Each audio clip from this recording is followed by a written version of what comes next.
ज्ञानवृक्ष TV में आप सभी को नवरात्रि की बहुत बहुत शुभकामनाएं। आज हम घट स्थापना की संपूर्ण विधि जानेंगे। घट स्थापना का नियम क्या है? घट स्थापना के लिए सबसे पहले तो आपको देखना है कि घट गंदा या टूटा फूटा नहीं होना चाहिए। घट में गंदा पानी या कोई खराब सामग्री भी ना भरें और घट को स्थापित करने के बाद 9 दिन तक उसे अपनी जगह से नहीं हटाना चाहिए और घट को अपवित्र हाथों से भी स्पर्श नहीं करें। जिस जगह पर आपने घट को स्थापित कर दिया है उसे और उसके आसपास वाली जगह को हमेशा शुद्ध और साफ रखें। जय माता दी भक्तों, शारदीय नवरात्रि की शुरुआत हो चुकी है। 22 सितंबर 2025 से नवरात्रि का पहला दिन घट स्थापना का दिन होता है। घट स्थापना को कलश स्थापना के नाम से भी लोग जानते हैं। माँ दुर्गा के आह्वान की घट स्थापना एक परंपरा है। घट स्थापना से घर में नकारात्मक ऊर्जा निकल जाती है और सकारात्मक ऊर्जा का वास होता है। 9 दिन तक माता रानी की जोत जलती है। 9 दिन तक माता रानी का घर में वास होता है। कलश स्थापना के बाद माँ दुर्गा की मूर्ति या तस्वीर की स्थापना करते हैं और साथ ही नवरात्रि के पहले दिन माँ दुर्गा के पहले स्वरूप शैलपुत्री की पूजा की जाती है। घट स्थापना करते समय आपको कुछ बातों का ध्यान रखना चाहिए। घट स्थापना के लिए इस बार 2 शुभ मुहूर्त हैं। जानते हैं कि कौन कौन से हैं। पहले जानते हैं घट स्थापना को कैसे करें। सबसे पहले आपको एक साफ और बिना टूटा फूटा सुंदर सा कलश लेना है। उसमें जल, सिक्का, फूल, अक्षत, 7 तरह के अनाज और जौ डाल दें। फिर कलश पर स्वस्तिक बनाएं, कलावा लपेटें। अब एक लाल चुनरी लें और उसमें नारियल को लपेटकर कलश के ऊपर रख दें। फिर मंदिर में चिन्हित स्थान पर आम का पत्ता रखकर उसके ऊपर कलश की स्थापना करें। कलश के दाईं ओर एक चौकी पर माँ दुर्गा की मूर्ति या कोई तस्वीर लगा लें। माता रानी को फल, फूल, अक्षत, वस्त्र और मिठाई अर्पित करें। देसी घी का एक दीपक जलाएं और माता की आरती करें। ये सब करते हुए आप कोई भी माता रानी का मंत्र या गायत्री मंत्र या कोई भी मंत्र आप बोल सकते हैं। पंचांग के अनुसार घट स्थापना का शुभ मुहूर्त जान लें। 22 सितंबर 2025 को प्रातःकाल 6:28 से सुबह 8:20 तक घट स्थापना का पहला मुहूर्त। यदि किसी कारण से इस मुहूर्त में आप घट स्थापना नहीं कर पा रहे हैं तो अभिजीत मुहूर्त में भी आप घट स्थापना कर सकते हैं। अभिजीत मुहूर्त जो कि 12:08 से लेकर 12:56 तक रहेगा। आप इस अवधि में घट स्थापना कर सकते हैं। चलिए अब विस्तार से जानते हैं कि आपको घट स्थापना किस प्रकार करनी है। प्रातःकाल जल्दी उठकर स्नान आदि से निवृत्त हो जाइए। नित्य क्रम से निवृत्त होने के बाद आपको पूजा स्थान पर घट की स्थापना करनी है। घट स्थापना वाला स्थान साफ कर ले। घर को भी हो सके तो पूरा साफ कर ले।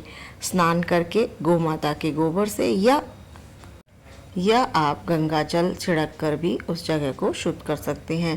अब तो कोई भी गोबर से वैसे पूजा स्थल पर नहीं करता है, तो आप गंगा जल मिले शुद्ध जल से वहाँ पर सफाई आदि कर दें। पूर्व दिशा की ओर मुख करके आप किसी आसन पर बैठ जाइए। अपना स्थान ग्रहण कीजिए और माता रानी का ध्यान साथ ही करते रहिए। अपने पूजा स्थान की आपने सफाई कर ली, पूर्व दिशा की ओर मुख करके बैठ गए हैं।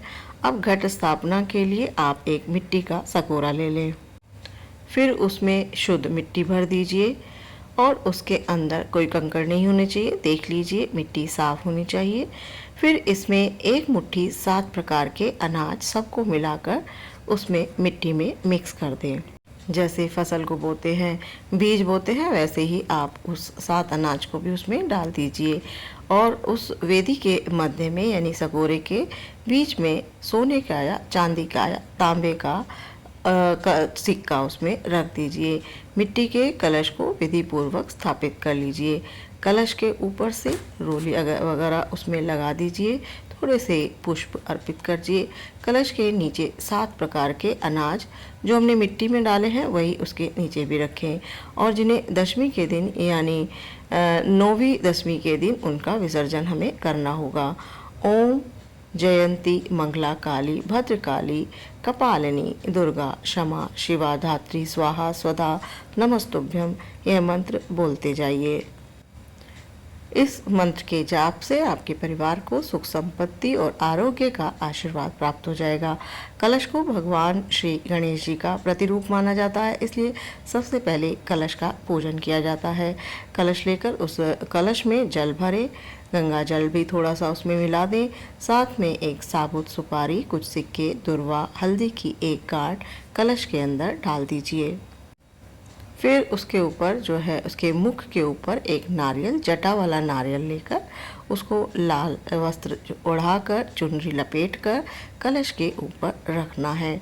नारियल का मुख नीचे की तरफ रखने से शत्रु में वृद्धि होती है और नारियल का मुख ऊपर की तरफ रखने से रोग बढ़ते हैं। इसलिए कभी भी नारियल का जो ऐसा खड़ा हिस्स करके नहीं रखना चाहिए, नारियल को आड़ा करके यानी लिटा कर ही चुनरी में लपेट कर रखना चाहिए। हमेशा जब भी, जैसे आप नारियल का मुख अगर पूर्व दिशा में रखते हैं तो धन की हानि होती है, तो आपको हमेशा जो है नारियल की स्थापना इस प्रकार करनी चाहिए कि उसका जो मुख है वो साधक की तरफ रहे। नारियल का मुख उस सिरे पर कहा जाता है जिस तरह वो पेड़ की टहनी से जुड़ा हुआ होता है। कलश के चारों तरफ 5 पल्लव यानी पत्ते अशोक के या आम के पत्ते आप लगा दीजिए। अब आप एक चौकी पर या किसी लाल वस्त्र पर बिछाकर उस पर चावल यानी अक्षत से एक अष्टदल बना ले। माँ दुर्गा की प्रतिमा उस पर रख दीजिए या आप कुल देवी की तस्वीर उस पर रख सकते हैं। देवी प्रतिमा स्थापित करके दोनों तरफ दाईं ओर देवी महालक्ष्मी और भगवान श्री गणेश और विजया नामक योगिनी की प्रतिमा को स्थापित करना चाहिए।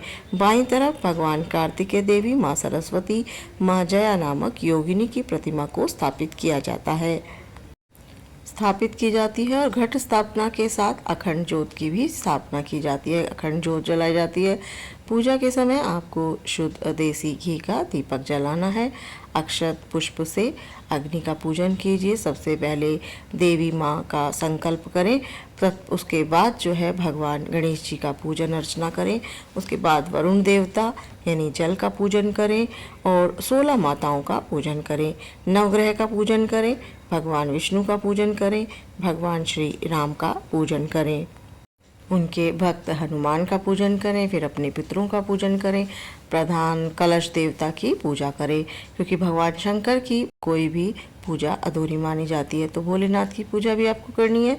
उसके बाद देवी के प्रथम रूप यानी माँ शैलपुत्री का आह्वान करेंगे और पंचोपचार षोडशोपचार पूजन अर्चन करके माता की प्रतिमा को एक तांबे की प्लेट में या किसी भी आप चांदी की या कोई भी प्लेट ले सकते हैं, गुलाब की पंखुड़ियाँ स्थापित करके प्रतिमा को स्थापित कर दीजिए। नीचे अक्षत जरूर बिछाइए। माता की प्रतिमा को केसर मिश्रित जल से, कच्चे दूध से या पंचाभिषेक कर दीजिए। गंगा जल से, अनार के रस से, सुगंधित इत्र से, गंगा जल से, गुलाब जल, केवड़ा जल, किसी से भी अभिषेक कीजिए। माँ की प्रतिमा का अभिषेक करने के बाद आपको माता को लाल चुनरी और वस्त्र अर्पित करने हैं। माता को लाल पुष्पों की माला अर्पित कीजिए, सिंदूर श्रृंगार की सामग्री अर्पण कीजिए और दीप प्रज्वलित कीजिए। चंदन की धूप बत्ती जलाएं, अबीर अर्पण कीजिए, गुलाल अर्पण कीजिए। उसके बाद माता की जोत जलाइए और पूजन के बाद माँ दुर्गा की अपने परिवार के सहित आरती करें। पुष्पांजलि हाथ में लेकर, पुष्प लेकर माँ के मंत्रों का जाप करें। हाथ पर पुष्प लें। ओम सर्व मंगल मांगल्ये शिवे सर्वार्थ साधिके शरण्ये त्र्यंबके गौरी नारायणी नमस्तुते। और या जयंती मंगली काली भद्रे भद्रकाली कपालिनी या दुर्गा क्षमा शिवा धात्री स्वाहा स्वधा नमस्तुते। देवी सर्वभूतेषु माँ शक्ति नमस्तुभ्यम नमस्तुभ्यम नमस्तुभ्यम जगद्वते। फिर मंत्रों का उच्चारण करके पुष्पों को माता रानी के चरणों में अर्पित कर दीजिए और अंत में माँ से क्षमा प्रार्थना अवश्य कर लीजिए कि अनजाने में हमसे कोई गलती हुई है, हमारी पूजा में कोई त्रुटि रह गई है, तो माता रानी हमें क्षमा करें। और फिर जो है आपको 9 दिन तक माँ की इसी तरह से आरती पूजा करनी है। आप दुर्गा सप्तशती का भी पाठ करें, आपकी मनोकामनाएं पूर्ण होंगी। संध्या के समय माता रानी को भोग लगाएं, आरती करें। माँ दुर्गा के साथ साथ आपको भगवान श्री राम का भी पूजन करना है। हनुमान जी की भी आराधना करते रहें, सुंदरकांड का भी पाठ करें, रामचरितमानस का पाठ करें, अखंड रामायण का पाठ करें, माता रानी के 108 नामों को जाप करें, माता रानी का मंत्रों को जाप करते रहें। आपकी सभी बाधाएं दूर होंगी, मनोवांछित फलों की प्राप्ति होगी। नवरात्रि में व्रत भी रख सकते हैं आप, और दिन में लेकिन आपको केवल एक ही बार जो है आपको सात्विक भोजन करना चाहिए। मांस मदिरा का त्याग करें और चुप रहें, कम बोलें, झूठ ना बोलें, चुगली ना करें, किसी को अपशब्द ना कहें, लड़ाई झगड़े ना करें, बाल ना काटें, नाखून ना काटें।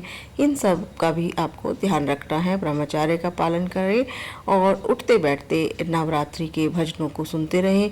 इस तरह से आप माँ दुर्गा के पूरे नवरात्रों में माता रानी की आराधना पूजा कीजिए, साधना कीजिए। जितना आप कर सकते हैं उतना कीजिए, क्योंकि इस बार माता रानी हाथी पर सवार होकर आई है और एक नवरात्रा बढ़ा हुआ है। कहते हैं बड़े हुए नवरात्रा अधिक शुभ होता है, तो पूजा कीजिए 9 दिन तक। मेरी माता रानी से प्रार्थना है कि माता रानी सभी भक्तों को उनका मन वांछित फल प्रदान करें। जय माता दी। मिलते हैं नवरात्रि की ऐसी ही और रोचक और जानकारी युक्त वीडियो लेकर। तब तक के लिए जय माता दी, जय माता दी।